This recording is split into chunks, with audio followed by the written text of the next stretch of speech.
മൂസാ നബി അലൈഹിസ്സലാമിന്റെ ജീവിതത്തിൽ എല്ലാ നന്മകളും പെയ്തിറങ്ങാൻ കാരണമായത് ഒരൊറ്റ പ്രാർത്ഥനയാണ്. റബ്ബി ഇന്നി ലിമാ അൻസൽത ഇലയ്യ മിൻ ഖൈരിൻ ഫഖീർ.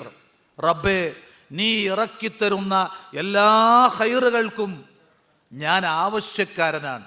ഈ ഒരൊറ്റ പ്രാർത്ഥനയാണ് മൂസാ അലൈഹിസ്സലാമിന്റെ ജീവിതത്തിലേക്ക് പിന്നീട് അള്ളാഹുവിൻ്റെ സഹായങ്ങൾ തുടരെ വരാൻ കാരണമായത് എന്ന് നമുക്ക് മനസ്സിലാക്കാൻ സാധിക്കും.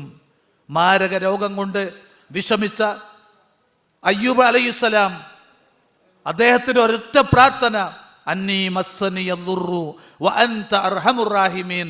റബ്ബേ, എനിക്കിതാ ദുരിതം വന്നിരിക്കുകയാണ്, നീയാണല്ലോ കാരുണ്യവാൻ. ഈ പ്രാർത്ഥന കാരണം അദ്ദേഹത്തിൻ്റെ ആ മാരക രോഗം ശമനം ലഭിക്കാൻ കാരണമായി എന്ന് വിശുദ്ധ ഖുർആനിൽ നിന്ന് നമുക്ക് മനസ്സിലാക്കാൻ സാധിക്കും. തൻ്റെ മകൻ എവിടെ നിന്നറിയാതെ കഷ്ടപ്പെട്ട പ്രയാസപ്പെട്ട അങ്ങനെ കരഞ്ഞ് കണ്ണിൻ്റെ കാഴ്ച പോലും നഷ്ടപ്പെട്ട യാക്കൂബ് അലൈഹിസ്സലാം പ്രാർത്ഥിച്ചത് ഇന്നമാ അഷ്കൂ ബത്തി വഹുസ്നി ഇലല്ലാഹ്.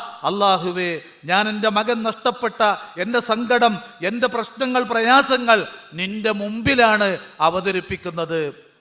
ഇങ്ങനെ നബിമാർ നിർവഹിച്ച പ്രാർത്ഥനകൾ ദുന്നൂൻ എന്ന്, സ്വാഹിബുൽ ഹൂത്ത് എന്ന് അറിയപ്പെട്ട മത്സ്യക്കാരൻ എന്നറിയപ്പെട്ട യൂനുസ് അലൈഹിസ്സലാം മത്സ്യത്തിൻ്റെ വയറ്റിലെ അന്ധകാരങ്ങൾക്കിടയിൽ പ്രാർത്ഥിച്ച പ്രാർത്ഥന നമ്മോട് പഠിക്കാൻ പറഞ്ഞ പ്രാർത്ഥനയാണ്. ലാ ഇലാഹ ഇല്ലാ അൻത സുബ്ഹാനക ഇന്നി കുന്തു മിനൽ ളാലിമീൻ.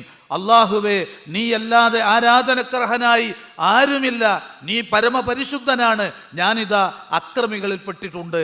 ഏതൊരു മുസ്ലിമാണ് അവൻ അനുഭവിക്കുന്ന ഒരു പ്രതിസന്ധി സമയത്ത് പ്രാർത്ഥിക്കുന്നത് അവൻ ഉത്തരം കിട്ടുമെന്നാണ് നബി സല്ലല്ലാഹു അലൈഹി വസല്ലം പഠിപ്പിച്ചിട്ടുള്ളത്.